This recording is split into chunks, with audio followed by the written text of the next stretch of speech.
Hi guys! It's Vicky and welcome back to another tutorial. Today we're going to be going more in depth on candypatterns.com. So specifically, I'm going to be talking about how to design and read your own multi-stitch candy cuff pattern. So the first step would be to go to candypatterns.com. Then you'll need to click on Pattern Maker. If it doesn't open and you do have Flash Player installed, you'll need to click on this lock and then hit allow and then refresh the page. So whenever you open the pattern maker, it automatically pops up with a multi-stitch candy cuff pattern, which let's see how long it is. 2, 4, 6, 8. So 30 is a pretty good size.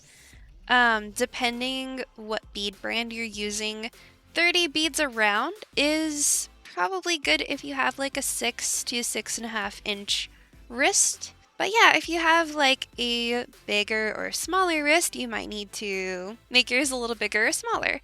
And let's see, it is 6 tall.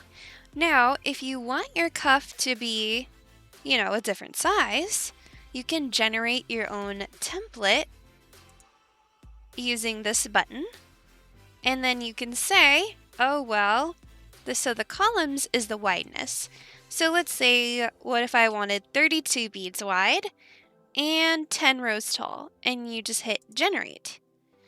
Bam. If you're designing something, it can be good to make it extra tall to give yourself more room, because like what if you don't know like how big you want it? I generated 32 by 10. And then of course I'm going to select a color. I'm obsessed with rainbow, so I'm probably going to make a rainbow pattern. So let's make a pattern together.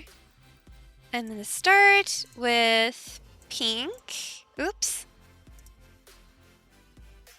And I want to stress that with a multi-stitch cuff pattern, you do want to have an even number of columns. So that would be side to side, needs to be an even number. All right, now let's go in with the orange stripe. And then I'm gonna select yellow. Pretty easy. And again, there's the undo, there's the redo. There's an eraser if you make a mistake and you need to go in and like specifically erase something. Alright, let's continue making that yellow stripe. You can also hold down the mouse and like just drag it across, but that is a little bit less precise. You can also go to this custom color wheel, and I'll select my green off of there. You can select like any, I made a mistake, so I'm gonna hit undo. There's also the color picker. So I could pick yellow, or I could pick green. And see, I made a mistake there, so I'm gonna hit eraser and then click on the mistake. I don't like these blues, so let's pick our own blue. I want like a neon.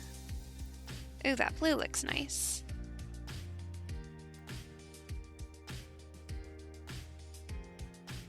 I made a couple mistakes on the bottom, so let's erase those. Okay, what happens? So I didn't take up all the space. What happens if I number it? Oh, that's not good. So that's not gonna work. But what if I save it? So let's upload it, and we'll call this Rainbow. And we'll hit upload. I'm not logged in. Okay, so in order to upload pattern, wait, I am logged in. So let's just try again.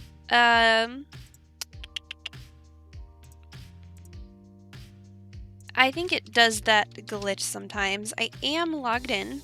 So I tried again. It was a success. So I'm going to close the pattern maker. And I'm going to go to all my patterns. And there it is. So I'm going to try numbering it again. So it looks like numbering your candy cuff will only work if your pattern template is the same size as the actual candy cuff that you've designed. So let's go back and click on it again so I can talk about how you could follow this just kind of by eyeballing it, which is how I usually do it anyways. The very bottom beads, you're going to make a single out of those. So with this pattern, I would be making a single of all purple. And then next, you would go to, so here you see the blue stripe, right? We would be adding only the lower blues as our second row. If you're using the website on your computer, I like to hover my mouse over like which bead I'm on, and that usually helps me. So, and then next we would do the upper blues. We would add those all the way across, then the lower greens, and then the upper greens. So real quick, I'll probably want to make one that can actually be numbered.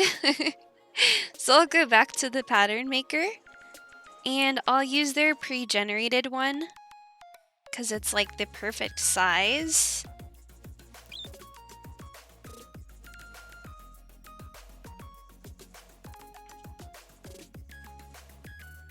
Okay, so this one we can actually use the numbering feature on, which might be a good idea if you're a beginner and you're a little bit confused about how to follow the pattern. As you can see here, row 1 is all purple, and then row 2 is the lower blues, like how we talked about before, and then row 3 would be the upper blues, and you would go from there. So yeah, that is how you make and follow a multi-stitch candy cuff pattern. Now the numbering feature on the website does only work for multi-stitch candy cuffs, I believe. I don't think it works for anything else on the website.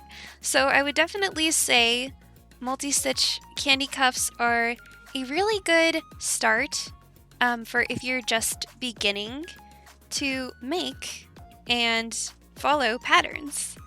Anyways, guys, I think that's all the wisdom I have to share with you about making and following multi-stitch candy cuff patterns.